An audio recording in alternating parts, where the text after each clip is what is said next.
नमस्कार दोस्तों, मैं हरकेश यादव।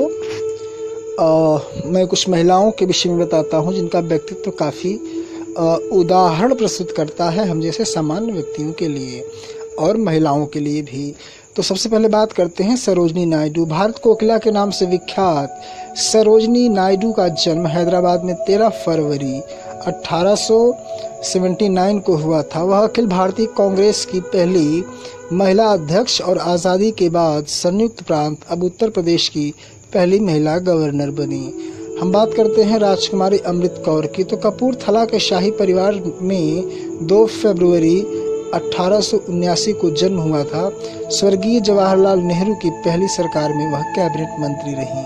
अब हम बात करते हैं सुचेता कृपलानी की। देश की पहली महिला मुख्यमंत्री का पद संभालने का रिकॉर्ड 1962 में कानपुर से यूपी विधानसभा के लिए चुनी गई सुचेता कृपलानी का जन्म अंबाला हरियाणा में 25 जून 1908 को हुआ। आज़ादी से पहले वह बनारस हिंदू विश्वविद्यालय में प्रवक्ता और प्रखर स्वतंत्रता सेनानी थी। इंदिरा गांधी के विषय में अब आपको जानकारी दी जा रही है। उत्तर प्रदेश में 19 नवंबर 1917 को जन्मी इंदिरा गांधी भारत की पहली महिला प्रधानमंत्री थीं। वह 1966 से 77 तक लगातार 3 बार और 1980 में चौथी बार देश की प्रधानमंत्री बनी।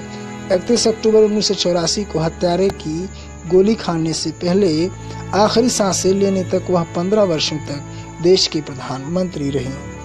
अब हम बात करते हैं प्रतिभा पाटिल। तो 25 जुलाई 1907 को भारत की 12वें राष्ट्रपति के रूप में देश के सर्वोच्च पद पर आसीन होने वाली श्रीमती प्रतिभा देवी सिंह पाटिल का जन्म 19 दिसंबर 1934 को नादगांव, जिला जलगांव, महाराष्ट्र में हुआ था।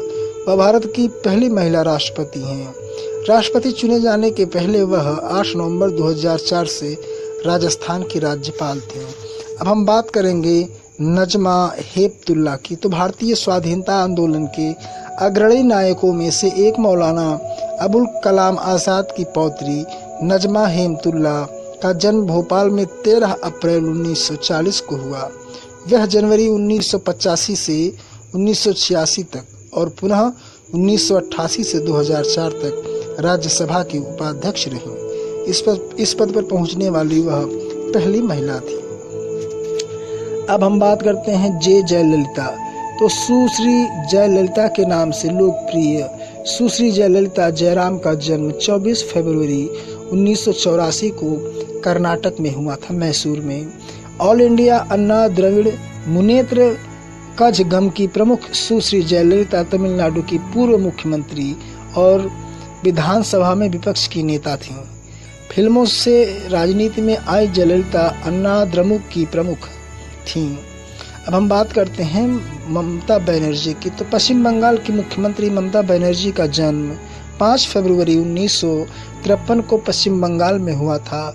संघर्ष के बूते राजनीति में खास मुकाम बनाने वाली सुश्री बनर्जी तृणमूल कांग्रेस पार्टी की प्रमुख हैं।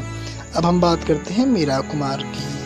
तो वर्ष 1985 में भारतीय विदेश सेवा की नौकरी छोड़कर राजनीति में उतरी सुश्री मीरा कुमार ने पहली महिला लोकसभा अध्यक्ष बनकर इतिहास लिख दिया। 1985 में पहली बार लोकसभा सदस्य चुने जाने के बाद अब तक वह 3 अलग अलग राज्यों से 5 बार लोकसभा के लिए चुनी जा